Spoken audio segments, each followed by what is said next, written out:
Shabam ko जय यीशु यीशु है praise the Lord. प्रांतः दा परिवार, हमारी अगुआ प्रभु की दासी सिस्टर एस्थर, प्रभु के दास भाई राज और हम सभी प्रार्थना दा परिवार के भाई बहन मिलकर फिर से आज की संध्या आराधना प्रार्थना में आप सबों का प्रभु यीशु मसीह के जीवित और सामर्थी नाम से हार्दिक स्वागत करते हैं। प्रभु हमारा ईश्वर जो हमसे बेहद प्रेम करता है, वह हर रोज की तरह आज भी हम सबों को फिर से नाम लेकर पुकारा है कि हम उसके निकट आए, उसकी महिमा करें, उसकी स्तुति करें। प्रभु निरंतर हमें अपने जीवन के मार्ग पर लिए चल रहे हैं। वह निरंतर अपने दास दासियों के माध्यम से हमें अपने वचनों से तृप्त कर रहे हैं, अपने जीवन के मार्ग को हमें बतला रहे हैं, सिखला रहे हैं। प्रभु की अद्भुत उपस्थिति हमारे बीच रहती है, हमारे संग रहती है। यह इस बात का प्रमाण है कि आप हर रोज बड़ी उत्साह के साथ इस संगति में भाग लेते हैं, इस प्रार्थना सभा में भाग लेते हैं और हम भी इस समय के लिए बड़े ही उत्साहित होते हैं कि हम साथ मिलकर उसकी स्तुति करें, उसकी आराधना करें, प्रभु के प्रेम से भर जाएं, उसके आत्मा से भर जाएं। तो आइए, जब इस समय में प्रभु ने फिर से हमें एक साथ जोड़ा है, हमें एकत्र किया है, आज के समय में हम फिर से अपने मन को, अपने हृदय को उसकी महिमा, उसकी स्तुति के लिए तैयार करें। तो अभी की इस संध्या आराधना प्रार्थना में आज आरंभिक प्रार्थना करेंगे भाई सुमित मिंज। आराधना में आज अगुवाई करेंगे भाई शशांक, भाई सुमित मिंज, भाई अमित मिंज। आज वचनों की उद्घोषणा प्रभु अपने बेटे, अपने दास भाई राज के माध्यम से करेंगे और अंतिम विशेष आशीष की प्रार्थना भी प्रभु के दास भाई राज के द्वारा होगी। तो आप सभी जहाँ कहीं भी हैं, जो ऑनलाइन हमारे संग हर रोज जुड़ते हैं, आज भी हम उत्साह के साथ, आनंद के साथ और बड़े विश्वास के साथ इस प्रार्थना में सम्मिलित हो जाते हैं। अपने मन को, अपने हृदय को हम फिर से तैयार करें। धन्यवाद।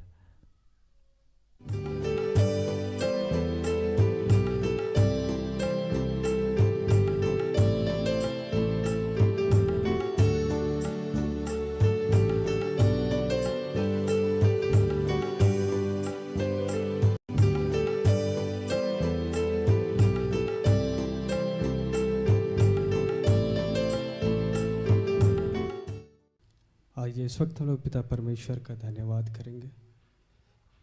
हम सब अपनी आंखों को बंद करेंगे, अपने मन को शांत करेंगे और हम ध्यान ईश्वर की ओर लगाएं। धन्यवाद पिता ईश्वर इस समय के लिए। प्रभु इस संगति के लिए आपका धन्यवाद करते हैं पिता ईश्वर। धन्यवाद करते हैं कि जितने लोग इस वक्त आराधनालय में उपस्थित हैं, जितने लोग YouTube में जुड़े हैं, जुड़ने वाले हैं, प्रभु उन सब के लिए आपका धन्यवाद करते हैं। प्रभु हम आपका धन्यवाद करते हैं कि तू हम सबको नाम लेकर पुकारता है, एक जगह इकट्ठा करता है प्रभु, और अपनी महिमा के लिए इस्तेमाल करता है, अपनी महिमा को लेता है। प्रभु हम आपका धन्यवाद करते हैं। हे पिता ईश्वर, हम धन्यवाद करते हैं प्रभु कि अब तक तूने हम सबको संभाले रखा है।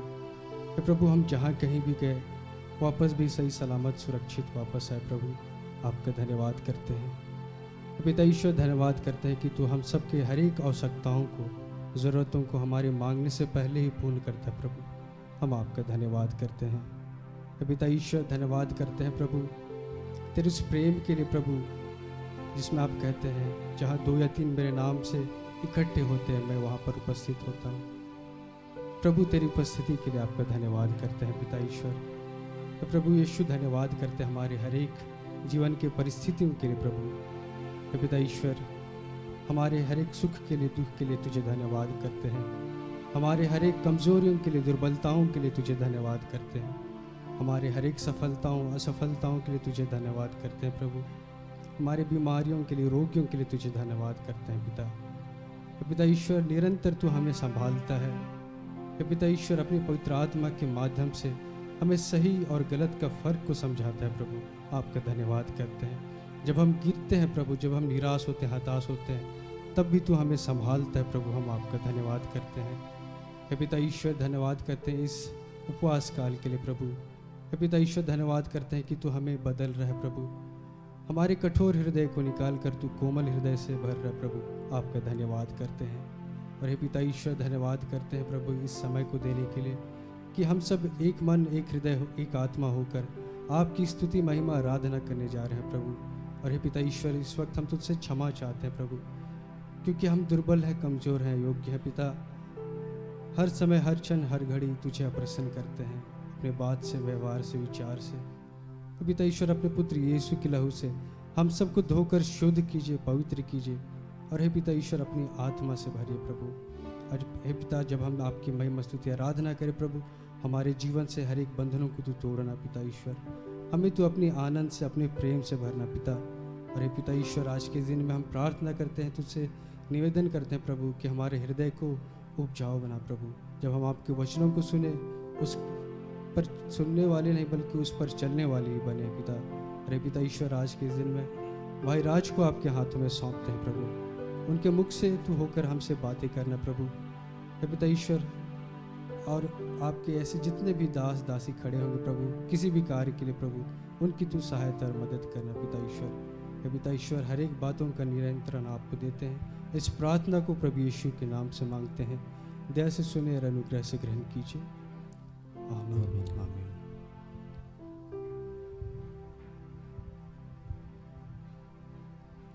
आइए इस वक्त हम पिता ईश्वर की आराधना करेंगे। गीत के बोल हैं, आराधना हम करते हैं पूरे दिल और मन से। अगर आप इस गाने को जानते हैं तो हमारे साथ पिता ईश्वर की महिमा और उसकी स्तुति करें।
तुझको दे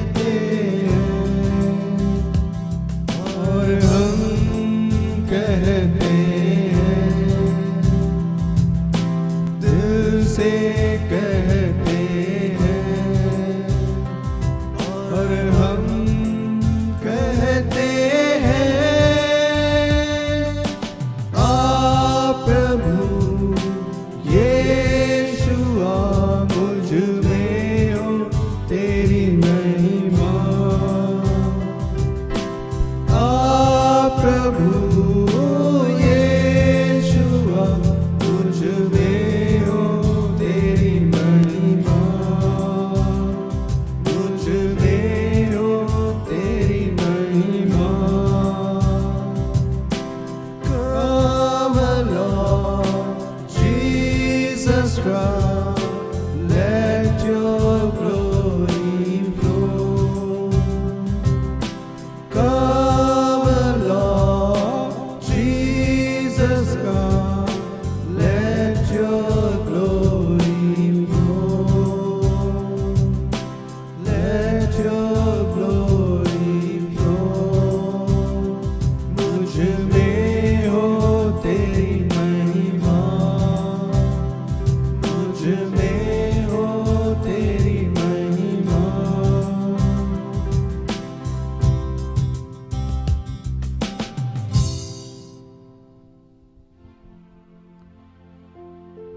प्रभु यीशु मसीह की उपस्थिति हम सारे लोगों को बल प्रदान करता है। इस वक्त समय है अपने संपूर्ण जीवन को उसे सौंपने का। आज वो चाहता है कि हम सारा कुछ, अपना मन, ध्यान, हृदय, हर एक कार्यों को उसे सौंपें। जब हम ऐसा करेंगे तभी वो हमें हर एक कामों में, हर एक बातों में हमें लिए चलेगा, आगे बढ़ाता चला जाएगा। आइए इस गीत के माध्यम से सौंपे अपने जीवन को प्रभु यीशु मसीह को।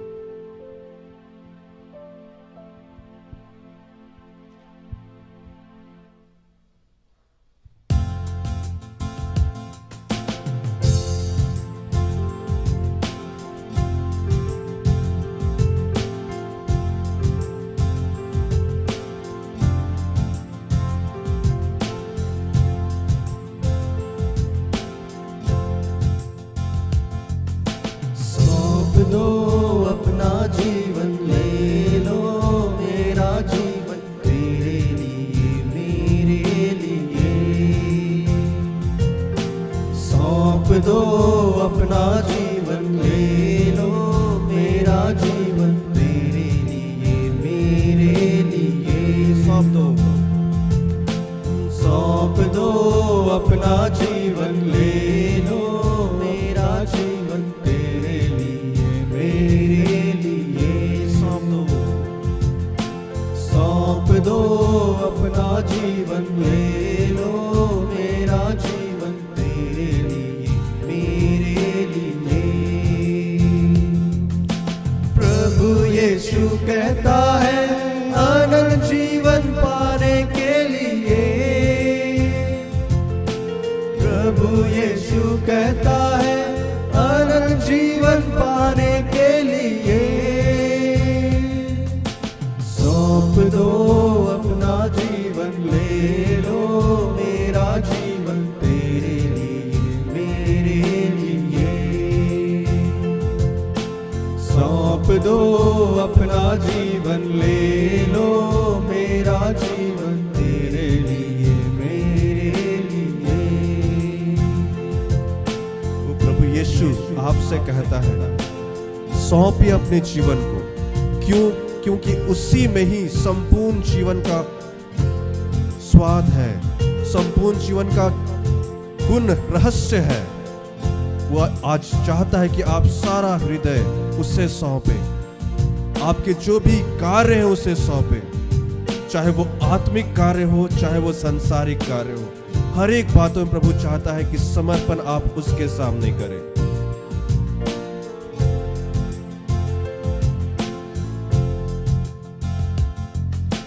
प्रभु यीशु कहता है संपूर्ण जीवन पाने के लिए। प्रभु यीशु कहता है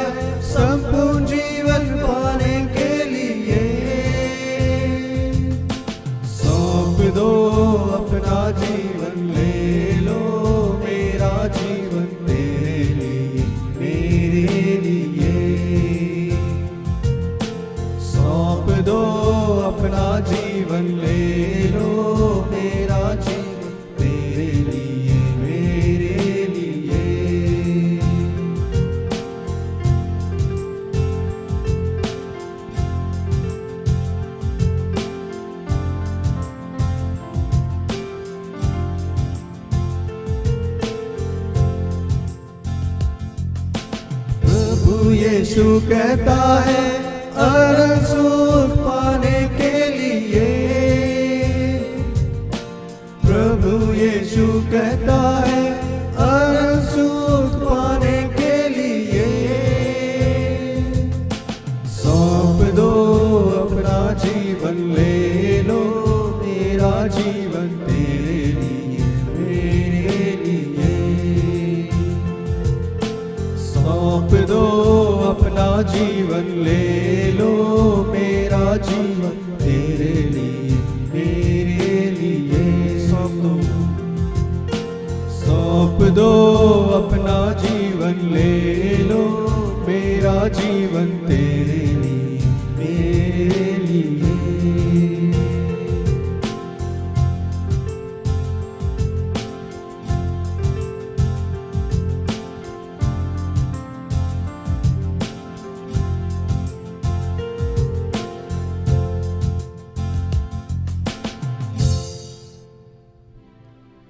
प्रभु तेरी स्तुति हो, तेरी महिमा हो, तेरा ही गुणगान हो। प्रभु आपने हम सब के कंठों को खोला प्रभु कि हम आपकी आराधना कर सके, आपके लिए प्रभु गीतों को गा सके। धन्यवाद प्रभु, आपने हम सब को संभाले रखा। इस वक्त में हमें जोड़ा है प्रभु अपने आत्मा से, हम आपका धन्यवाद करते हैं। हे प्रभु, इस वक्त में फिर से प्रार्थना करता हूँ प्रभु, तो अपने आत्मा का प्रकाश, अपनी आत्मा का तेज, उसका सामर्थ्य इस वक्त हम सब पर उंडेल दे, कि हम तेरे वचन से जो आज सीखेंगे प्रभु, उसे अपने जीवन में लागू कर सके। धन्यवाद प्रभु, जिस शरीर को तो इस्तेमाल कर रहा है उसके लिए धन्यवाद देता हूँ। सब कुछ आपके हाथ में समर्पित करते हुए इन प्रार्थनाओं को प्रभु यीशु मसीह के नाम से मांग लेता हूँ। दया से सुनकर इसे स्वर्ग के राज में ग्रहण करें। आमीन।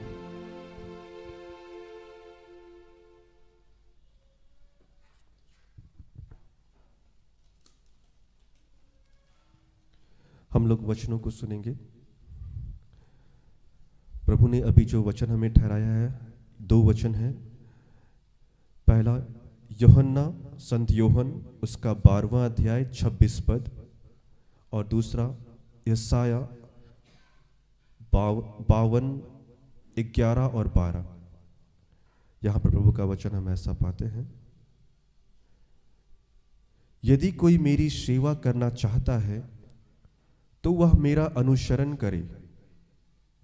जहां मैं हूं वहीं मेरा सेवक भी होगा। जो मेरी सेवा करेगा मेरा पिता उसको सम्मान प्रदान करेगा।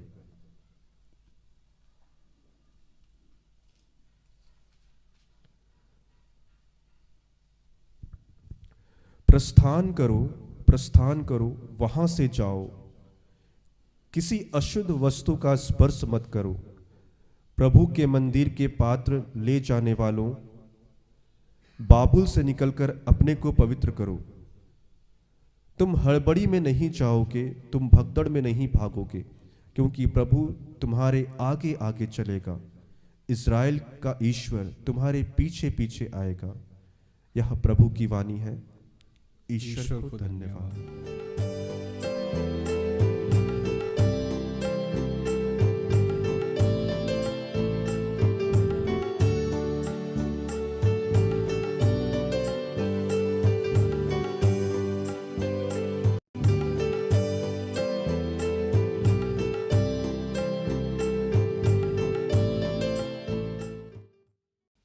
सबों को जय यीशु। यीशु सहाय।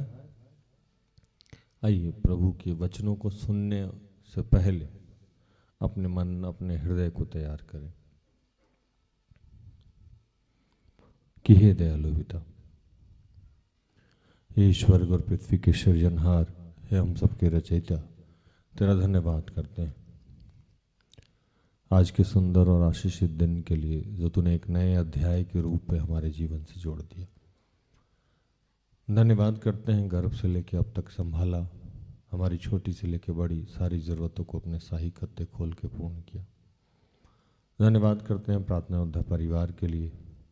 धन्यवाद करते हैं सिस्टर एस्थर और ऐसे जितने तेरे दास दासी हैं उन सब के लिए तेरा धन्यवाद। धन्यवाद हमारे जितने सहयोगी भाई बहन हैं उन सब के लिए धन्यवाद। जितने लोग इस वक्त ऑनलाइन हमें जुड़े हैं या बाद में देखेंगे प्रभु, उन सब के लिए तेरा धन्यवाद। जितने लोग ऑफलाइन हमें सुन पा रहे हैं, यहाँ बैठे हुए हैं, जहाँ तक आवाज़ जा रही है, उन सब के लिए तेरा धन्यवाद करते हैं कि पिता इन सब ने और हम सब ने कोई भी ऐसा कार्य किया हो जो आपकी इच्छा के विरुद्ध हो, उसके लिए तुझसे क्षमा चाहते हैं। अपने पुत्र यीशु के लहू से धो के शुद्ध और पवित्र कीजिए और वचन को सुनने और सुनाने में हमारी मदद कीजिए। प्रभु तेरा धन्यवाद करते हैं क्योंकि ये आपके शक्ति के बगैर ना तो हम तो सुन सकते हैं ना सुना सकते हैं। आइए पिता पुत्र पवित्र आत्मा हम सबको अपने अधिकार में लीजिए। जो भी डिस्टर्बेंस की बातें हैं, जो भी भटकाव की बातें हैं, जो भी आलस्य की बातें हैं, वो सब यीशु के नाम से समाप्त करते हैं। धन्यवाद किया प्रार्थना प्रभु यीशु के जीवित और पवित्र नाम से मांगते हैं। दया से सुन और स्वर्ग के राज में ग्रहण कर, आमीन।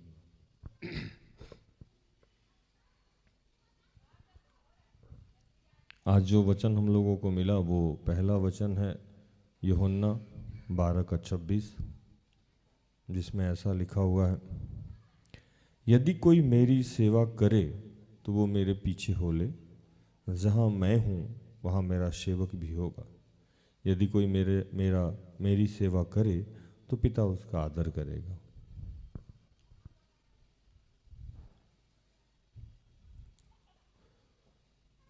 दूर हो, दूर वहाँ से निकल जाओ, क्योंकि कोई अशुद्ध वस्तु मत छुओ, उसके बीच से निकल जाओ।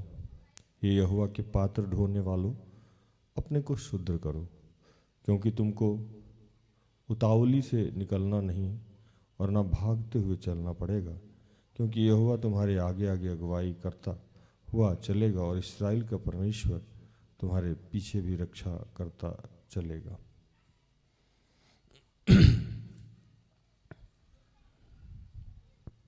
हालेलुया। बहुत दिनों के बाद आप लोगों से मेरी मुलाकात हुई, मतलब 2 या 3 दिन बाद। नहीं, आज जो वचन है उसमें कुछ लोग यीशु से मिलने आए थे, और जब बाइबल को आप गहन अध्ययन कीजिएगा, इसी के पीछे जब जाइएगा तो आपको पता लगेगा कि कुछ यूनानी यीशु से मिलने आए थे। कौन मिलने आए थे? यूनानी यीशु से मिलने आए थे। और यीशु के जो बाकी शिष्य थे, जहाँ जिसका वर्णन यहाँ किया गया है कि फिलिपुस और अंद्रियास फिलिपुस के पास जाके कुछ यूनानी कहें कि मुझे यीशु से मिलना है, और फिलिपुस अंद्रियास से बोले। अंद्रियास और फिलिपुस जाके यीशु से कहने लगे कि कुछ लोग मिलने आने वाला है।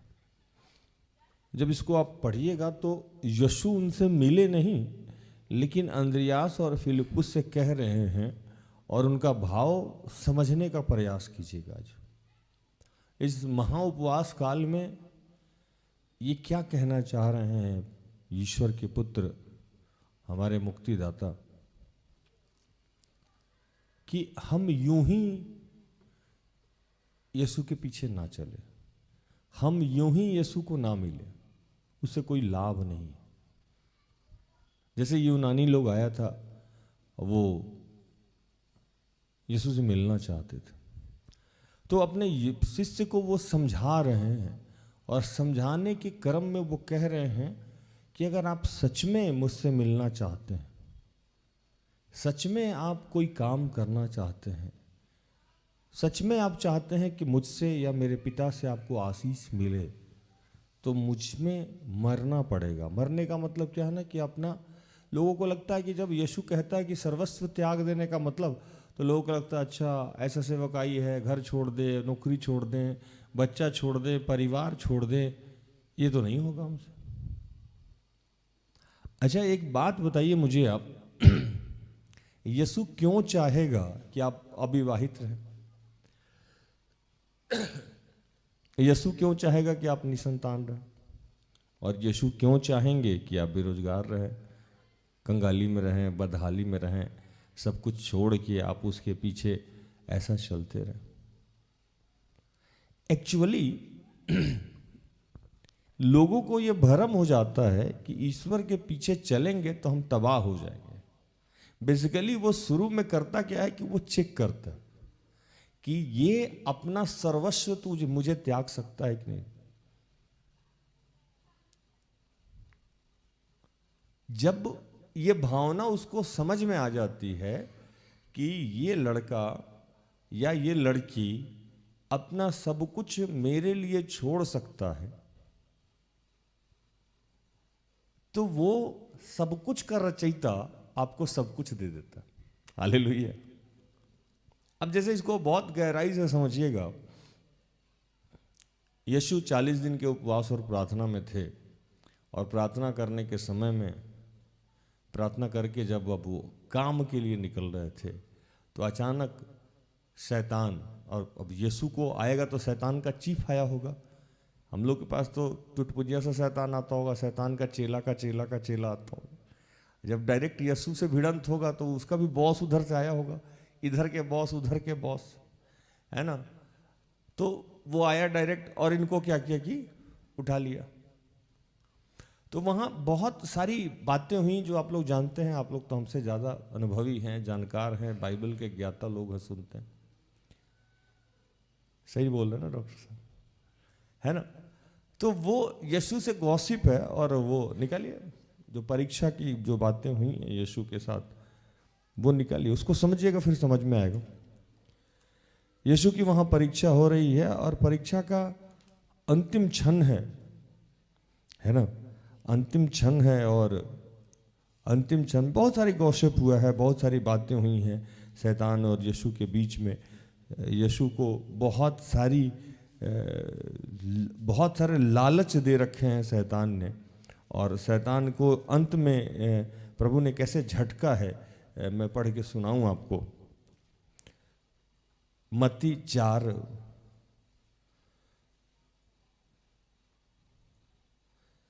का 7, वो बाकी भी चीज़ें हुई हैं वहाँ।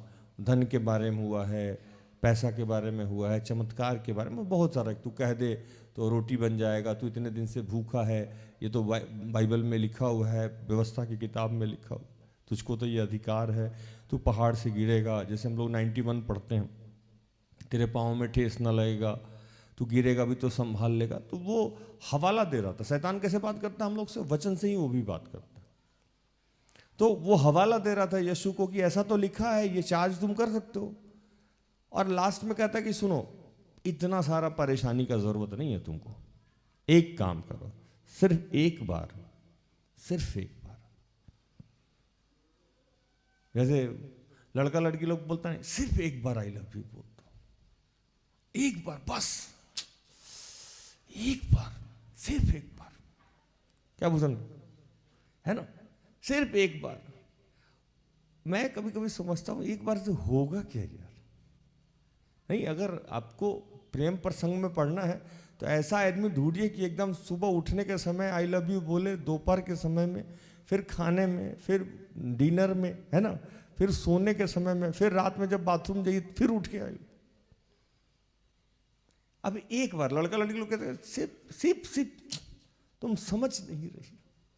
ये वर्ड सुनने के लिए ना मेरे कान तरस गए थे। एक बार वहां शैतान यीशु के पास गिड़गिड़ा रहा है और कह रहा है कि तू एक बार मुझे क्या कर, गिर के प्रणाम कर। यहां लिखता है वचन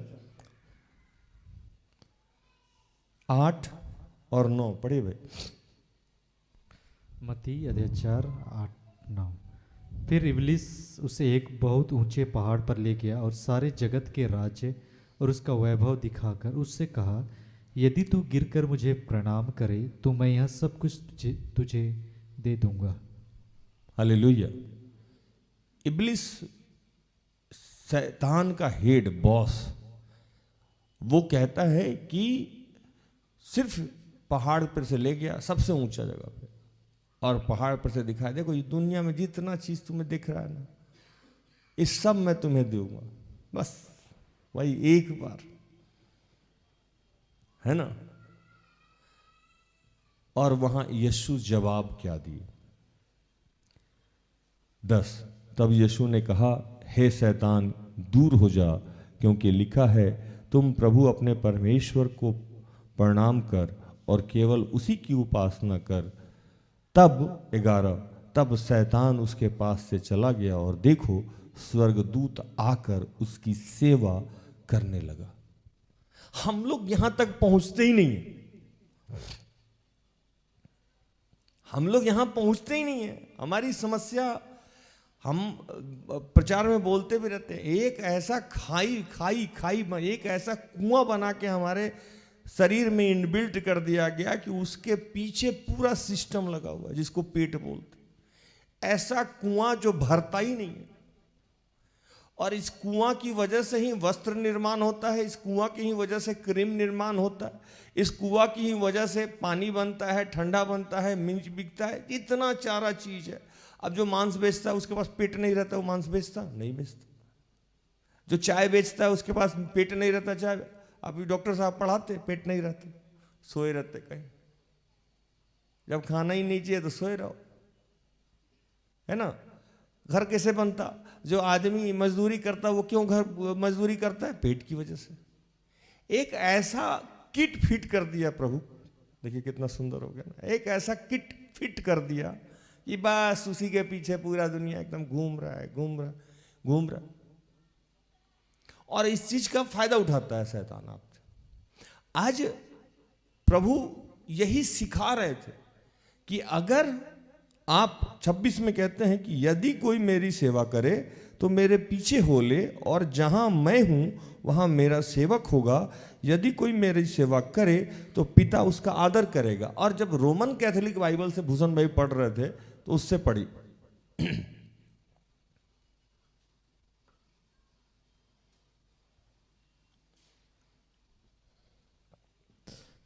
यूहन अध्याय 12 वचन संख्या 26।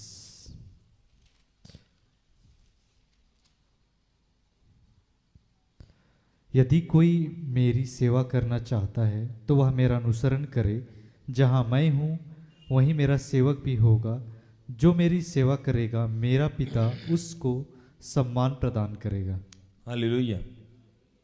अभी मैंने बोला ना आपको कि शैतान हमें वहां तक पहुंचने ही नहीं देता, वो कहीं ना कहीं हमें फंसा देता है।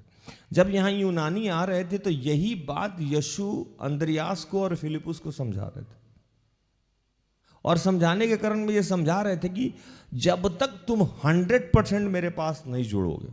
आज समस्या क्या है? आज एक भाई के साथ में बैठा था, मैं उनसे कह रहा था कि लोग अंगीकार की शक्ति को पहचानते ही नहीं। अगर उसको पता होता कि अंगीकार की शक्ति क्या होती है, क्षमा याचना की शक्ति क्या होती है, तो उसको ना राज की जरूरत पड़ती, ना किसी अन्य सेवक की जरूरत पड़ती, नहीं पड़ती। प्रभु ने कहा अंगीकार करो, माफ करो, अपने आप को माफ करो, अपने आप को माफ करो, दूसरों को माफ करो, माफी मांग लो। यही तो बाइबल सिखाती है। और जैसे ही तुम अपने आप को पवित्र करोगे मैं तुम्हारे जीवन में चमत्कार कर दूंगा। हालेलुया। क्या कर दूंगा? चमत्कार कर दूंगा। यहोशू 3:5। अमित भाई, तुम अपने आप को पवित्र करो क्योंकि मैं तुम्हारे जीवन में क्या करना चाहता हूं? चमत्कार करना चाहता हूं। आज हमारे जीवन से बीमारी जा ही नहीं रही। कैसे जाएगी भाई?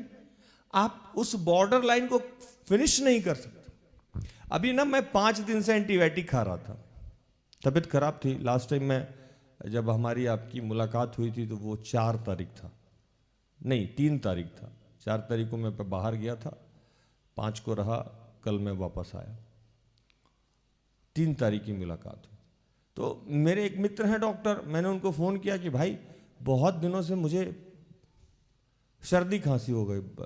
1-2 सप्ताह पहले यहीं बैठा के हमको आइसक्रीम खिला दिया लोग। 1 चम्मच आइसक्रीम क्या खाएं कि वो पूरा गला हिला के रखे हुए। सिर्फ 1 ही चम्मच खाए थे, पता नहीं कुछ मिला के लाया था।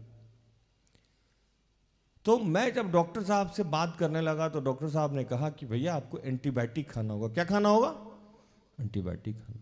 मैंने कहा कि ठीक है खा लेता हूं अमित, तुम क्या परेशान हो? तो नहीं, खाना है तो पूरा खाना है, नहीं तो मत खाना। खाना है तो पूरा खाना, नहीं तो मत खाना। मैंने कहा डॉक्टर साहब ऐसा क्यों कह रहे हो? तो अगर आप पूरा नहीं खाए तो जैसे ही कुछ और होगा तो आपका बीमारी रिपीट हो जाएगा और दोबारा एंटीबायोटिक सूट कुछ दिन तक आपको नहीं करेगा। इसलिए डोज कंप्लीट करना। आज क्रिश्चियन परिवार डोज कंप्लीट नहीं करता। हालेलुया। कहीं ना कहीं जाके वो थक जाता है, टूट जाता है, वो फिनिशिंग पॉइंट तक पहुंचता ही नहीं है और इसलिए उसका सारा का सारा मेहनत बर्बाद हो जाता है। हम फिनिशिंग पॉइंट तक पहुंचते नहीं। आप बचपन में स्कूल में होंगे, आपको याद होगा कि हम लोग ना चम्मच में ना एक बॉल रख लेते थे ना, क्या रख ले, गोली रख लेते थे, जिसे कंचा खेलते थे ना, वो गोली रख, ऐसे करके चलते थे हम लोग, है ना, चलते थे। अगर वो रास्ता में गिर गया तो क्या हो गया, क्या हुआ, हार गया। एक फिनिशिंग पॉइंट बना रहता था, एक धागा लगा रहता था। अब उसको ऐसे करके चम्मच, यहां देखते थे हम लोग, है ना, कि वो गिरे नहीं, सारा दिमाग वही है उस कंचा के ऊपर। क्या डॉक्टर साहब, पूरा ऐसे करके और एकदम ध्यान से धीरे धीरे धीरे, पूरे जीवन में उतना सतर्क कभी नहीं चले होंगे आप, है ना। और वहां जाना है। आप जैसे आप बॉर्डर लाइन पहुंचने वाले हैं, उसके 1 इंच पहले भी आपका गिर गया तो ना आप फर्स्ट हुए, ना सेकंड हुए, ना थर्ड हुए, ना कुछ हुए। कुछ हुए नहीं हुए। आज मैं एक गजटेड ऑफिसर आए हुए थे, मेरे से बोलने लगे, कुछ समस्या थी, बात हो रही थी। मैंने कहा एक बात बताओ आप, कोई आदमी साल भर खूब पढ़ रहा हो, एकदम रगड़ के पढ़ रहा हो, 18 घंटा, 16 घंटा, 20 घंटा, दाढ़ी बनाने का फुर्सत नहीं, आईब्रो बनाने का फुर्सत नहीं, बाल धुलने का फुर्सत नहीं, नाखून काटने का फुर्सत नहीं, खाना खाने का फुर्सत नहीं। जाओ उसके घर में, रूम में जाओ तो एकदम जगह जगह किताब पढ़ा हो, एकदम लगेगा भाई कितना पढ़ाकू आदमी है कि नहीं। और जैसे ही एग्जाम का रिजल्ट आया, बहुत बड़ा लड्डू आए। वो पढ़ रहा था, डॉक्टर साहब पढ़ रहा था, वो नहीं पढ़ रहा था। आपका नेट रिजल्ट 0 है, इसका मतलब आप पढ़ाई नहीं कर रहे थे। आपका नेट रिजल्ट 0 है, इसका मतलब आप फिनिशिंग पॉइंट पहुंच नहीं पा रहे हैं। आप जो चम्मच का खेल खेल रहे हैं ना, वो पहुंच नहीं पा रहे हैं। और यही यीशु आज समझा रहे थे आप वहां अंद्रियास को और फिलिपुस को कि ये यूनानी जो हमसे मिलना चाह रहा है, समझो। क्या समझना होगा कि मिलने से कोई फायदा नहीं है। अगर तुम मुझसे मिले और जैसा मैं करता हूं 100% वैसा किए, मेरा सम्मान किए, मेरा अनुकरण किए, जैसा मैं चाहता हूं वैसा किए, तो मेरा पिता तुम्हारा सम्मान करेगा। हालेलुया। और इसके पहले एक बड़ा सुंदर वचन दिए हैं कि एक दाना भूमि में गिर के जब तक मर नहीं जाता है तब तक बहुत ज्यादा नहीं होता। क्या होता है?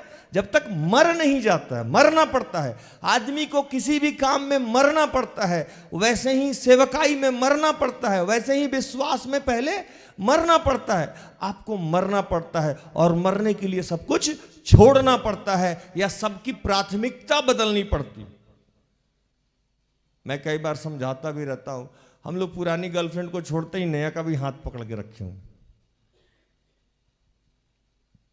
किसी एक को तो छोड़ दो भाई, दो हाथ इसलिए थोड़े दिए गए कि दोनों हाथ से पकड़ के रखो। ये 24 मत्ती यूहन्ना 12 का 24 पढ़िए। मैं तुमसे सच कहता हूं कि जब तक गेहूं का दाना भूमि में पड़कर मर नहीं जाता, वह अकेला रहता है, परंतु जब मर जाता है तो बहुत फल लाता है। कब फल होता है उस पे? जब मर जाता है। आज हम यीशु के पीछे चलने का दावा कर रहे हैं, चलते नहीं हैं, नहीं चलते हैं। अगर चलते तो प्रभु कह रहा है कि कोई भी अशुद्ध वस्तु मत छुओ। चलने का मतलब क्या समझा रहा है? चलने का मतलब कहता है कि दूर हो, वहां से निकल जाओ। कहां से निकल जाओ? दूर हो जाओ, वहां से निकल जाओ। कोई भी अशुद्ध वस्तु मत छुओ, उसके बीच से निकल जाओ। हे यहोवा के पात्र ढोने वाले, अपने आप को शुद्ध करो।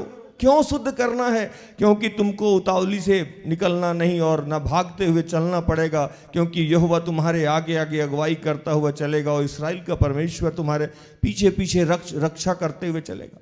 कहता है कि अगर आप यीशु का अनुकरण करना चाहते हैं, यीशु के पीछे चलना, आपको 100% देना होगा। मैं अपने बच्चों को छोटी छोटी बातों में रोकता हूं। टाइम अगर आपको बोला गया है 10:30 में आने के लिए, 10:30 में आइए यहाँ, समझिए बात को। आप समझ नहीं रहे हैं, इसका प्रतिफल मैं नहीं, ऊपर वाला देगा, और ये गलत हो जाएगा आपके लिए। आपको 8 बजे बैठना है, आप 7:15 में बैठ रहे हैं, आप समझ नहीं रहे हैं क्या कर रहे हैं आप।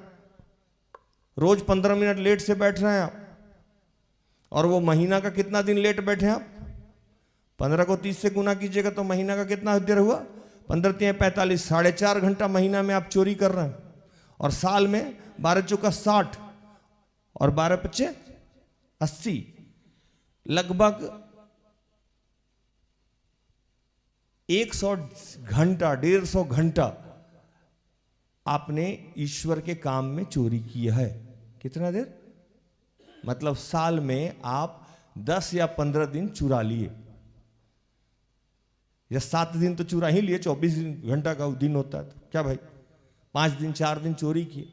आप 100% देते नहीं।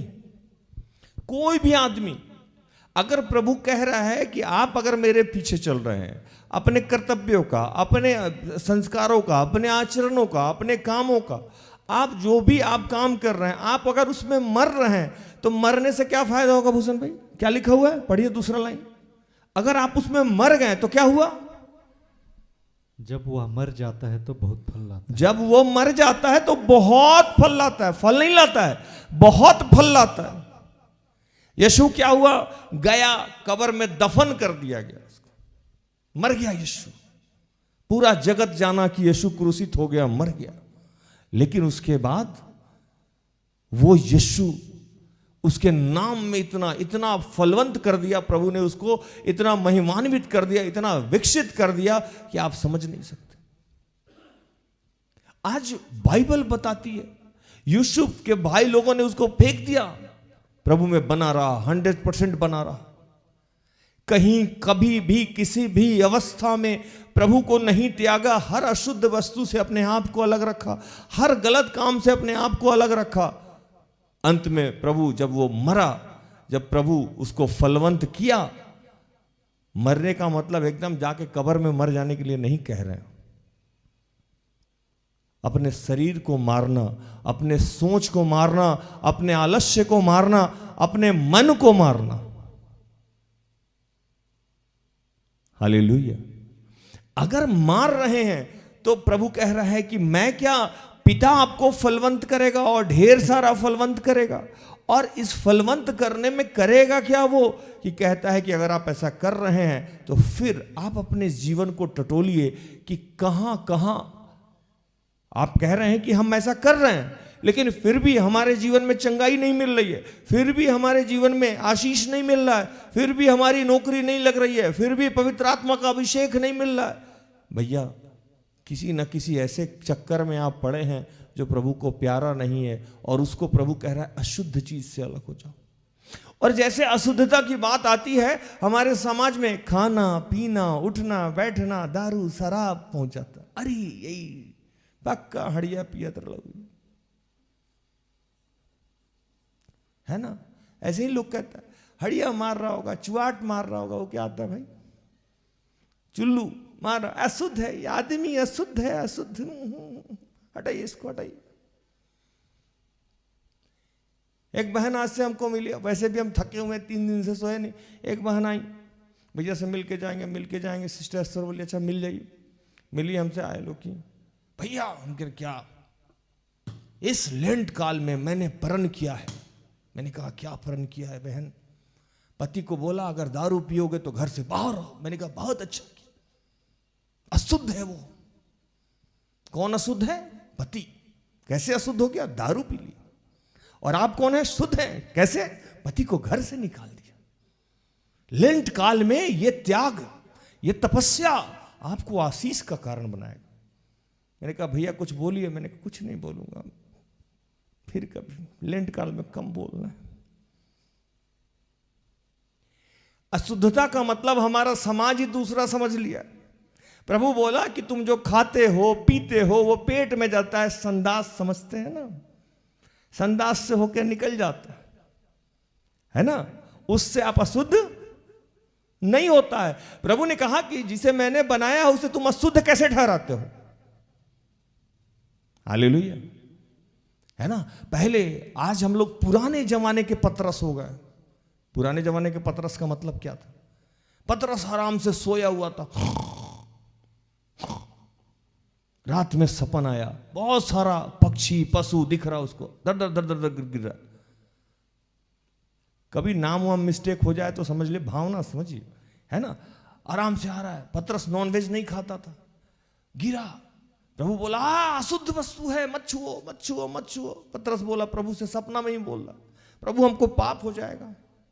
प्रभु हड़काया वहां, पतरस जो चीज मैंने बनाया उसे अशुद्ध नहीं कहो। उत्पत्ति को पढ़िए, लिखा है मैंने कहा तो ये हो गया, मैंने इसे बनाया। जिसे प्रभु ने बनाया है वो अशुद्ध कैसे हो सकता? यीशु ने इसको डिस्क्राइब भी किया, समझाया भी, और वहां पतरस से वो बताया गया। और पतरस उसके बाद इस दर्शन की बात को समझा कि उस अशुद्धता की बात को वो प्रभु दर्शा रहे थे गैर विश्वासी और विश्वासी के बारे में।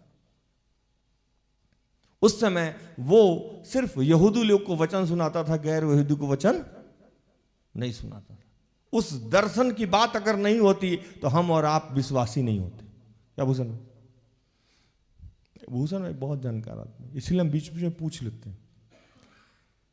वो दर्शन की बात नहीं होती तो वहां पतरस और बाकी सेवक लोग किसी और को सुनाते ही नहीं थे, हम लोग नहीं होते।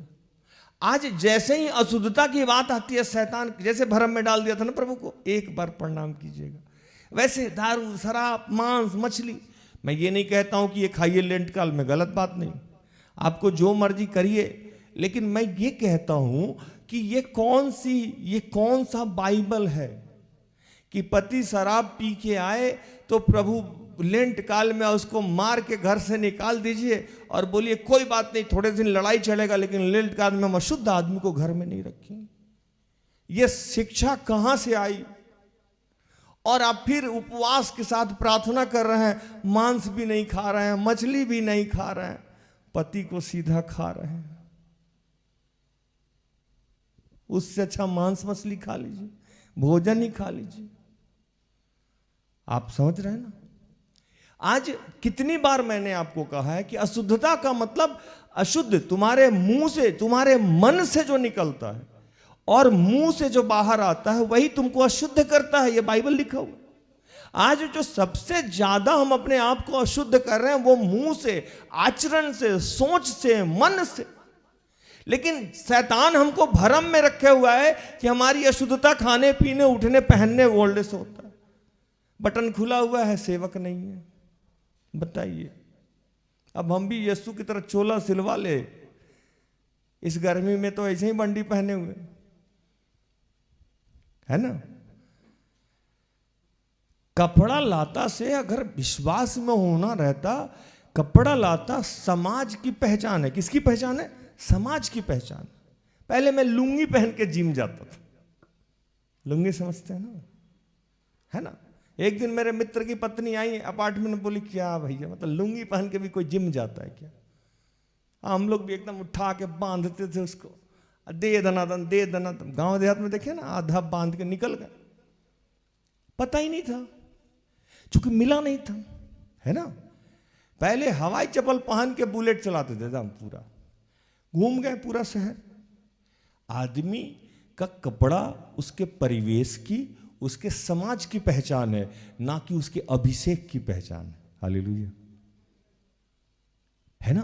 खाना पीना हमारे समाज परिवेश और कहां के हैं हम तो खाना पीना। अब कहीं लिट्टी चोखा फेमस है ना, कहीं मार झोड़ फेमस है।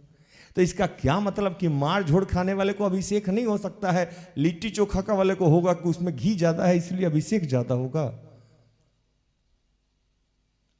समझिए, कहीं चूड़ा दही खाया जाता है ना, कहीं इडली सांभर खाया जाता है, कहीं मसाला डोसा खाया जाता है, कहीं चाउमीन खाया जाता है। हर जगह अलग अलग खाना खाया जाता है। तो क्या वहां यीशु नहीं मिलेंगे? है ना। हमारी जॉयश मेरी साहिबा हैं, 80 साल में है, स्कर्ट पहन के आती हैं और यहां तक आती हैं, है ना, यहां तक बाजू वाला टी शर्ट पहन के आती हैं, उनको अभिषेक कैसे हो सकता है? वो तो फुल कपड़ा पहनती ही नहीं। हमारा समाज आज भी शुद्धता और अशुद्धता को इसी में ढूंढ रहा है, और शैतान जान के हमें इसी में फंसा के रखे हुए है, खाने से, पीने से, पहनने से, उड़ने से, बोलने से। प्रभु कहा कि जो तुम्हारे मन में है वो मुंह में है, और जो मुंह में से निकलता है वही तुम्हें अशुद्ध करता है। आज प्रभु कह रहे हैं कि जो भी अशुद्ध काम आप कर रहे हैं, जो भी गलत विचार है, गलत सोच है, गलत बोली है, उससे आप अपने आप को अलग कीजिए। अगर आप अपने आप को आज अलग कर दीजिएगा तो क्या होगा? कहता है कि तुमको उतावली में नहीं पड़ना होगा। क्यों नहीं पड़ना होगा? तुम्हारे जीवन में कोई समस्या आ ही नहीं सकती है। दोनों बात को ध्यान दीजिए। यहां यीशु कह रहे हैं कि अगर कोई मेरे पीछे चलता है, अनुकरण करता है, तो जहां मैं हूं वहां मुझे उसे मैं लेके जाऊंगा, और मैं नहीं, मेरा पिता उसका सम्मान करेगा। देखिए कितनी सुंदर बात। और यहां कह रहा है कि अगर आप अशुद्ध वस्तु को नहीं छूते हैं, अशुद्ध काम नहीं करते हैं, अशुद्ध चीज की परिभाषा आप समझने का प्रयास कीजिए, तो आपके जीवन में कोई घबराहट नहीं है, एकदम शांति, चिल, कूल। कुछ भी हो जाए आप चैन से सो रहे हैं, है ना? क्यों? तो आगे आगे कौन चलेगा और पीछे पीछे कौन चलेगा, भूषण भाई? है ना, वचन लिखा हुआ है, देखिए कितना सुंदर। क्योंकि तुम्हारे आगे आगे अगुवाई करता हुआ चलेगा। कौन चलेगा? और इस्राएल का परमेश्वर तुम्हारे पीछे रक्षा। दोनों तरफ से, आगे और पीछे, ईश्वर रहेगा। कैसे? तो सिर्फ हम अशुद्ध चीज नहीं करेंगे, तो अशुद्ध भाषा का प्रयोग नहीं करेंगे, अशुद्ध बोली का प्रयोग नहीं करेंगे। अब इसको समझना है। कहता है कि विश्वासी और गैर विश्वासी में का क्या मेल है। अगर आप कुरिन्थ को पढ़िएगा तो वहां सेवक के बारे में, विश्वासी के बारे में डिफिनेशन दिया गया है कि कैसे आप कुछ भी नहीं है लेकिन बहुतों के लिए आशीष का कारण हो जाता है। मैं कंगाल हूं लेकिन बहुतों को धनवान बना जाता हूं। हालेलुया। ये लिखा हुआ है बाइबल में कि अगर आप प्रभु के दास हैं, क्या कहता है यहां? हे पात्र ढोने वाले। कौन है आप? पात्र ढोने वाले, मैंने प्रभु के सेवक। आप सबको प्रभु सेवक कह रहा है, पात्र ढोने वाले, दास कह रहा है। अब आपको क्या करना है कि प्रभु के आप विश्वासी हैं, पात्र ढोने वाले हैं, तो आपको प्रभु के जीवन के अनुसार चलना है। तो ईश्वर को तो आपने देखा नहीं है, इसलिए यीशु को बीच में लाया गया कि यीशु ने कहा कि मेरा अनुकरण करो। किसका करो? मेरा अनुकरण करो। क्यों करो? तो ईश्वर को तो आप जानते ही नहीं है, ईश्वर का अनुकरण तो कर ही नहीं सकते हैं, तो इसलिए बीच में मध्यस्थ बना दिया गया। तो यीशु इसलिए पृथ्वी पे आए, चले फिरे, बोले, खाए, पिए, सारा काम करके दिखाएं, प्रैक्टिकल। स्मार्ट क्लास आज हुआ होगा, ईश्वर ने first time smart class generate कर दी। यीशु को भेज के सब कुछ सिखाया पहले से, प्रैक्टिकली, है ना? ऐसे बोलना है, ऐसे चलना है। अब जो वो कहा, यीशु ने क्या कहा कि तुम मेरा अनुकरण करो, जैसे मैं करता हूं वैसा तू कर। और यही चीज फिर वो मरने से पहले भी, जब प्रभु भोज दे रहे थे और सारे लोगों का जो पैर धुल रहे थे, उस समय लोग मना किया, नहीं नहीं आप गुरु हैं, आप मेरा कैसे पैर धुल लिए? वो बोले नहीं, ऐसा होने दो, ये होना है। अगर तुम भी अगर मेरी तरह होना चाहते हो तो तुम भी जैसा मैं करता हूं वैसा कर। आज हम सारा काम कर रहे हैं, उपवास भी कर रहे हैं, मान लिया मैंने, मांस मछली भी छोड़ दी है, मान लिया मैंने, है ना? आप चर्च भी जा रहे हैं, बहुत अच्छी बात है, दान दशमांश दे रहे हैं, बहुत अच्छी बात है, लेकिन फिर भी कह रहा है प्रभु अशुद्ध वस्तु से अलग कर लो अपने आप को। क्या अशुद्धता है? भाषा में अशुद्धता है, परिवार में किचकिच हो रहा है। जो लोग प्रभु के द्वारा रचित लोग हैं, अब आज तो कबूतर नहीं दिखाएगा ना प्रभु आपको। आपका पति मान लीजिए कबूतर है, आप मान लीजिए पतरस, है ना? और प्रभु कह रहा है किसी भी जिसे मैंने बनाया है उसे अशुद्ध मत कहिए। आपकी पत्नी कबूतरी हो गई, आप मान लीजिए नॉनवेज नहीं खा रहे हैं, है ना? अब अशुद्धता आपके क्रियाकलाप और संस्कार में है अभी। और प्रभु कह रहे हैं कि अगर ये अशुद्धता आज आप महा उपवास काल में त्याग दिए, आपको किसी और चीज की जरूरत नहीं पड़ेगी। क्यों? तो मैं आपके आगे और पीछे प्रोटेक्ट करूंगा, आपको संभालूंगा, और आपके जीवन की सारी समस्याओं का मैं समाधान कर दूंगा। लेकिन वही है कि फिनिशिंग लाइन पे पहुंचना होगा चम्मच लेके, नहीं तो आपका पार्टिसिपेट करने का कोई फायदा नहीं है। हमारे डॉक्टर साहब पीएचडी कर रहे हैं, तो मैंने सोचा कि पहले ही से मैं डॉक्टर बोलने लगूं, अच्छा फील होता है थोड़ा। डॉक्टर सुमित कुमार सिंह लिखेंगे, मिंज लिखेंगे, ये मान लीजिए थेसिस लिख रहे हैं, खूब लिख ले, पूरा बड़ा बड़ा लिख ले, कभी जमा ही नहीं करें, आई हो जाएगा पीएचडी? नहीं होगा। आप जमा नहीं कर पा रहे हैं ठीक से, समझ में आया? अभी आपको देखना है कि जो ईश्वरीय शिक्षा है उसको भूल जाइए, वो आपके समझ का रोग नहीं है। यीशु की शिक्षा तो आपके समझ में आ जाएगा ना। हमसे लोग पूछा पवित्र आत्मा कैसे बात करता है, मैंने कहा बहुत सरल बात है।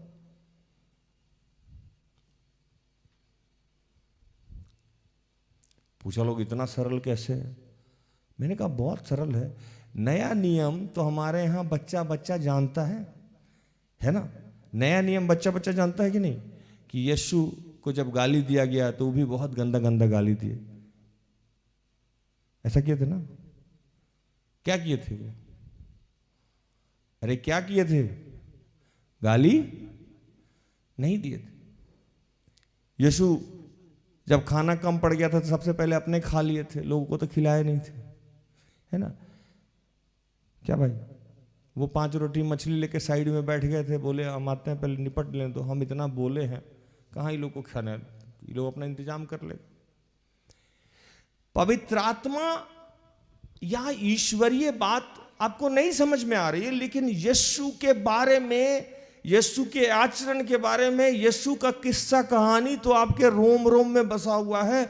आप तो बचपन से क्रिश्चियन हैं, आप तो जानते हैं कि यीशु अगर यहां मेरे जगह पे रहते तो क्या करते। आपको डिसीजन लेने में परेशानी हो रही है, अगर आपकी माँ है आपको कुछ बोल रही हैं, अगर आप यीशु का अनुकरण कर रहे हैं, यीशु जैसा कह रहा है आप कर रहे हैं, तो उसके लिए क्या करना है? तुरंत सोचिए कि अगर मेरे जगह पे यीशु होता और यीशु की माँ सामने खड़ी रहती और माँ यीशु को डांटती रहती तो यीशु क्या करता? वही आप कीजिए। यही तो पवित्र आत्मा साहित्य सिखाता है, क्या भूषण भाई, है ना? कितना सरल हो जाएगा ना जीवन। लेकिन लोग कहते हैं पवित्र आत्मा, हमको तो प्रेरणा समझ में नहीं आता, हमको तो समझ में नहीं आता, आप लोग को तो अभिषेक प्राप्त है। भैया आप लोग को ज्यादा अभिषेक प्राप्त है, आप लोग अभिषिक्त हैं, हम लोग तो आपके सेवा में लगे हुए हैं। सोचिए आप लोग कितने अभिषिक्त हैं। अरे हुए ना आप अभिषिक्त, हमारा मालिक ईश्वर यीशु है और आप लोग उसके बेटा बेटी हैं और हम लोग उसके दास हैं, मतलब इनडायरेक्टली हम लोग आप ही के सेवा में है ना। हम लोग ईश्वर की सेवा आपके शरीर के माध्यम से करते हैं कि नहीं करते? तो आप हमारे लिए आदरणीय हुए कि नहीं हुए?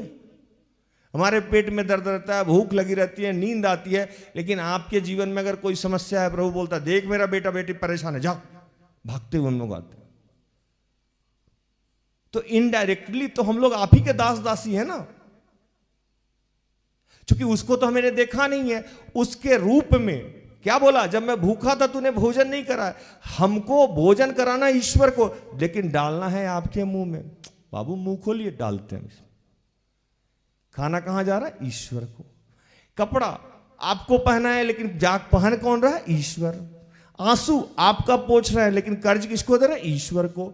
जो कंगाल को दान देता है वो ईश्वर को कर्ज देता है। बताइए, आपको हम पैसा दिए तो डायरेक्टली कर्ज किसको पहुंच गया? ईश्वर को।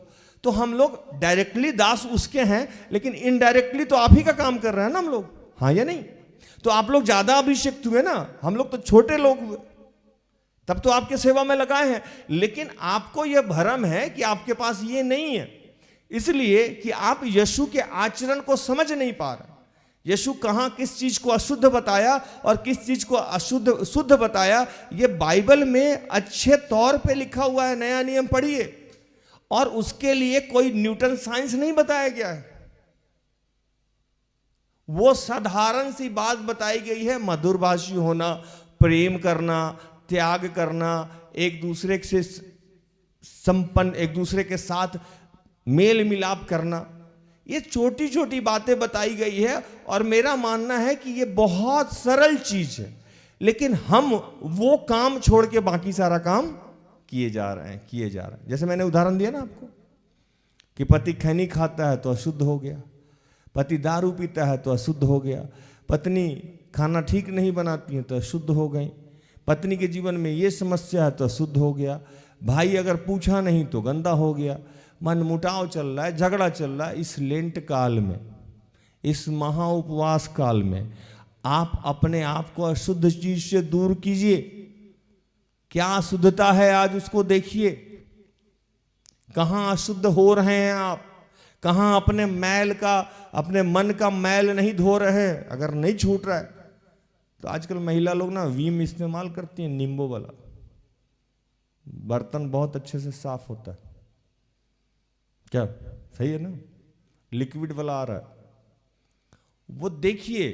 हमारे यहाँ हमारे जो आदरणीय सेवक हैं ज्योतिष भाई, रोहित भाई, मिलिए उन लोगों से, बहुत ज्ञानी लोग हैं। ये लोग गहराई से समझाएगा कहां अशुद्ध हो रहा है। आज ये झांकना चाहिए, मुंह के द्वारा अशुद्ध हो रहा है, मन के द्वारा अशुद्ध हो रहा है, आंख के द्वारा अशुद्ध हो रहा है, कान के द्वारा अशुद्ध हो रहा है, किस चीज के द्वारा शुद्धता हो रही है। लेकिन हम वहीं टिके हुए हैं, खाना पीना नहाना सोना। वहां से प्रभु कह रहा है ऊपर उठिए और अपने आप को शुद्ध कीजिए, पवित्र कीजिए। और प्रभु अगर ऐसा आप कर रहे हैं तो प्रभु आपके जीवन की सारी समस्याओं का समाधान करेगा। इस लेंट काल में, मैं वचन समाप्त कर रहा हूं, इस लेंट काल में सिर्फ शुद्धता की बात करें। और शुद्धता बाइबल, विशेषकर शुद्धता की बात बाइबल मुंह कान नाक आंख, ये 3-4 चीज को प्रभु बोला शुद्ध रखने के लिए। अगर ये चारों चीज शुद्ध हो गया, बाइबल ही बोला बुरा मत देखो, बुरा मत सुनो, बुरा नहीं देखो, सुनो, खाओ, पियो, बोलो, ये सब यहां कंट्रोल करने के लिए बाइबल कहा है ना। तो हम लोग बाकी सारे चीजों पे कंट्रोल कर लिए हैं, लेकिन मुंह कान आंख, इस पे कंट्रोलिंग नहीं होती है। और सबसे ज्यादा अशुद्ध हम इसी चीज से होते हैं। प्रभु इन सारे वचनों से हम सबको, आपको आशीषित करें। आइए हम आखिर प्रार्थना में जाएं।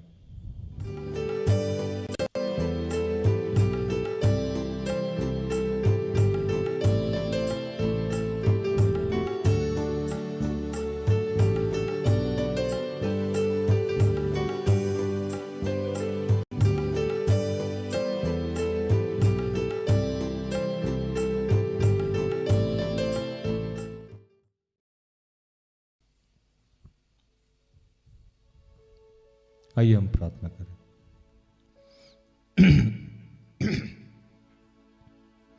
कि हे दयालु पिता, हे ईश्वर और पृथ्वी के सृजनहार प्रभु, इस महा उपवास काल में जितने लोग उपवास के साथ प्रार्थना में हैं, उन सब की प्रार्थनाओं को सुन पिता। विशेषकर प्रभु, हम जैसा तू करता है वैसा करना चाहते हैं प्रभु। हम भी अपना सर्वस्व संपूर्ण तुझे देना चाहते हैं पिता, आधा अधूरा नहीं, सर्वस्व देना चाहते हैं प्रभु। इसके लिए हमें शुद्ध होना होगा प्रभु। और पिता, बहुत सारी बातें हैं कैसे हम शुद्ध करें अपने आप को, कि हमारे से नहीं हो पाएगा। हम यीशु तेरे पास आते हैं। आज हम चाहते हैं कि तू अपने लहू से हम सबको शुद्ध कर दे, पवित्र कर दे प्रभु। और आज जितने लोग जहां से भी मुझे सुन रहे हैं, देख रहे हैं, वो सब अपने आप को इस वक्त अंगीकार करें कि प्रभु, मैं अपने सारे गुनाह पाप को मान लेता हूं और पिता, मैं तेरे पास आता हूं। यीशु के लहू से धो, शुद्ध कर, पवित्र कर पिता। हमें शुद्ध कर, पवित्र कर, यीशु के लहू से धो के शुद्ध और पवित्र कर। यीशु के लहू से धो के शुद्ध और पवित्र कर। इस लहू से, जो लहू क्रूस पे हमारे लिए बहाया गया, उस लहू से, जो लहू किलित करने के द्वारा, कांटी कील ठोकने के द्वारा उसके शरीर से बहा, वो लहू आज हमारे ऊपर छिड़कते प्रभु। उस निष्कलंक मेमने के लहू से आज हमें शुद्ध और पवित्र कर देता हूं। क्योंकि जब तक तू हमें शुद्ध नहीं करेगा पिता, हम शुद्ध नहीं हो सकते। हमारे जुबान को शुद्ध कर दे प्रभु, हमारे आंख को शुद्ध कर दे पिता, हमारे कान को शुद्ध कर दे प्रभु, हमारे व्यवहार को शुद्ध कर दे प्रभु। इनमें जो भी अशुद्धता की बातें पाई जाती है प्रभु, उनसे हमें दूर कर दे प्रभु, हमें धो के शुद्ध और पवित्र कर दे यीशु। तेरा धन्यवाद पिता। पिता, पुत्र, पवित्र आत्मा तेरा आवाहन करते हैं प्रभु। क्या तुम हुए हो, आत्मा शुद्ध करने वाले लहू में,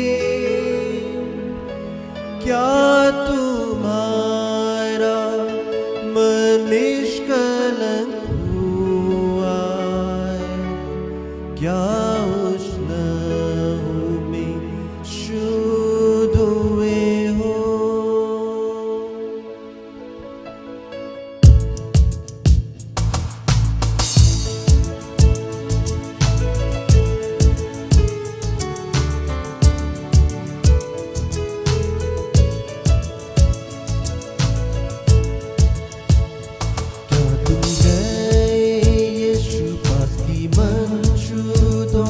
क्या उस लहू में शुद्ध हुए हो, क्या निरंतर चले तुझे यीशु से, क्या उस लहू में शुद्ध हुए हो। क्या तुम गए यीशु पास की मन शुद्ध हो, क्या उस लहू में शुद्ध हुए हो, क्या निरंतर चले तुझे यीशु से, क्या उस लहू में शुद्ध हुए हो। क्या तुम शुद्ध हुए हो, आत्मा शुद्ध करने वाले लहू में, क्या तुम्हारा मन निष्कलंक हुआ है, क्या उस लहू में शुद्ध हुए हो। हे पिता, जितने बीमार लोग हैं मैं उनके लिए प्रार्थना करता हूँ कि उन्हें शुद्ध और पवित्र कर प्रभु। विलियम, रवि, निर्भय, मतीश, किशोर, प्रीति, पीयूष, जूही, अनुपम, विजय, सुनीत, अलका, ज्योति, शांति, अवधेश, सीमा, सुबोध, मीना, मरीना, शबनम, सुजय शंकर बनर्जी के घर के जितने लोग इस वक्त बीमार हैं, उनके बेटा, उनकी पत्नी, उन तमाम लोगों के लिए मैं प्रार्थना करता हूँ। मैं प्रार्थना करता हूँ जितने लोग नशे से ग्रसित हैं, निर्मल, ज्ञान, राजेश, अनमोल, विवेक, आलोक, शालोक, प्रदीप, आशीष, मैं जितने बच्चे का एग्जाम चल रहा है या पढ़ाई के लिए प्रार्थना चाहते हैं, सागर, नैन्सी, स्वीटी, उषा, नेहा, मणिबाला, अनिमेश, आर्यन, शमिता, सुष्मिता, सुजीत, अमर, अर्चना, प्रीतम, डैमियन, मंजुला, प्रियंका, ईशान, अशान, जिन लोगों का जमीन केश है, शालिनी, जो लोग बेरोजगार हैं, नौकरी के लिए प्रार्थना चाहते हैं, कंचन, बबीता, असीम, अरविंद, रोहित, सुसन, टोनी, अमर, दीप्ति, अमित, अनुपम, डेविड, विमल, संजय, जो लोग कर्ज के लिए प्रार्थना चाहते हैं, निर्मला, जो लोग पवित्र आत्मा के लिए प्रार्थना चाहते हैं, सुनील, मगदनी, नवीन, अभिषेक, ऋतिक, रश्मि, राजू, कुलदीप, अंजलि, सुचिता,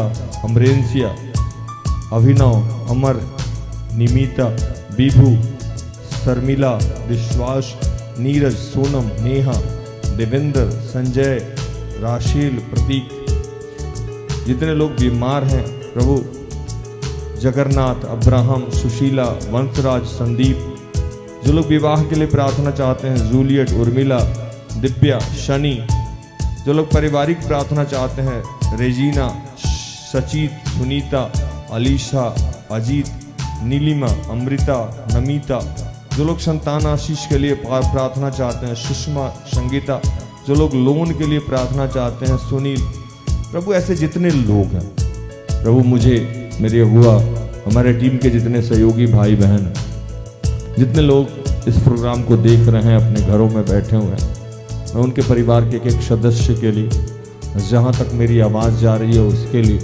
भविष्य में जितने लोग इस वीडियो को देखेंगे प्रभु, उन सब के लिए तेरी शुद्धता की मांग करते हैं। क्योंकि हम जानते हैं प्रभु कि अगर तू हमें शुद्ध और पवित्र कर दिया और प्रभु हम तेरा अनुकरण करने लगे तो किसी अन्य बात की, किसी भी भली वस्तु की घटी नहीं होगी।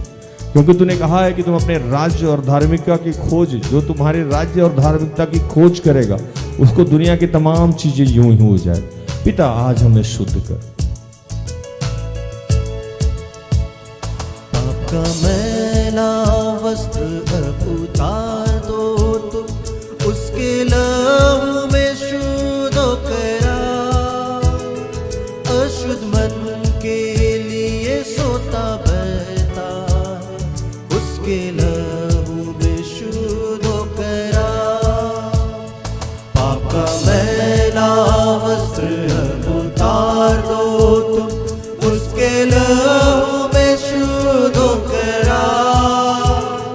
अशुद्ध मन के लिए सोता बहता है, उसके लहू में शुद्ध करा। क्या तुम शुद्ध हुए हो? आत्मा शुद्ध करने वाले लहू में। क्या तुम्हारा मन निष्कलंक हुआ है? क्या उस लहू में शुद्ध हुए हो? हे पिता, धन्यवाद करते हैं प्रभु आगामी रिट्रीट का, जो रिट्रीट होना है उसमें जितने लोग जुड़ेंगे उन सबको तूने शुद्ध और पवित्र कर दिया। उनकी मानसिक, आत्मिक, शारीरिक, संसारिक, आर्थिक रूप से तैयारी करी है प्रभु। तेरा धन्यवाद करते हैं। हर दुर्घटना, हर परेशानी से लोगों को बचाना पिता, और तू अपने ही रंग में रंगना प्रभु इन सब पिता। आसपास के क्षेत्र को तेरे हाथों में समर्पित करते हैं और इन तमाम प्रार्थना को प्रभु यीशु के जीवित और पवित्र नाम से मांगते हैं। दया से सुन और स्वर्ग के राज में ग्रहण कर। आमीन। तो धन्यवाद प्रभु, आप सबको आशीष दे। आशा करते हैं कि आज के प्रार्थना से, आराधना से, वचनों की उद्घोषणा से और अंतिम प्रार्थना से प्रभु ने आप सबको स्पर्श किया होगा। प्रार्थना योद्धा परिवार निरंतर आपका आभारी है कि आप हमारे साथ हैं, हमारा सहयोग करते हो। जो लोग हमें या हम जैसे जितने भी सेवकाई हैं उनको दान, दशमांश, श्रम के माध्यम से या किसी भी अन्य तरीके से सहयोग करते हैं, प्रभु उनको आत्मिक, आर्थिक और शारीरिक आशीष दें। तो धन्यवाद, इसी आशा और अपेक्षा के साथ कि कल संध्या फिर से मुलाकात हो जाएगी। तब तक के लिए स्वस्थ रहें, सुरक्षित रहें, सरकारी नियमों का पालन करें, प्रभु के आदेश का पालन करें। जैसा मैं रोज कहता हूँ कि हम सब में बहुत सारी दुर्बलताएं हैं, कृपया हमें क्षमा करें और हमारे लिए प्रार्थना करें। प्रार्थना योद्धा परिवार अगर आपकी किसी भी काम आए कृपया हमें संपर्क करें, हम सब अपने आप को धन्य समझेंगे। प्रभु आपको आशीष दे। जय यीशु सहाय। Praise the lord. Good night, goodbye. सारे दिल से, सारे मन से तेरी आराधना मैं करूं, तेरी आराधना मैं करूं। सारे दिल से, सारे मन से तेरी आराधना मैं करूं, तेरी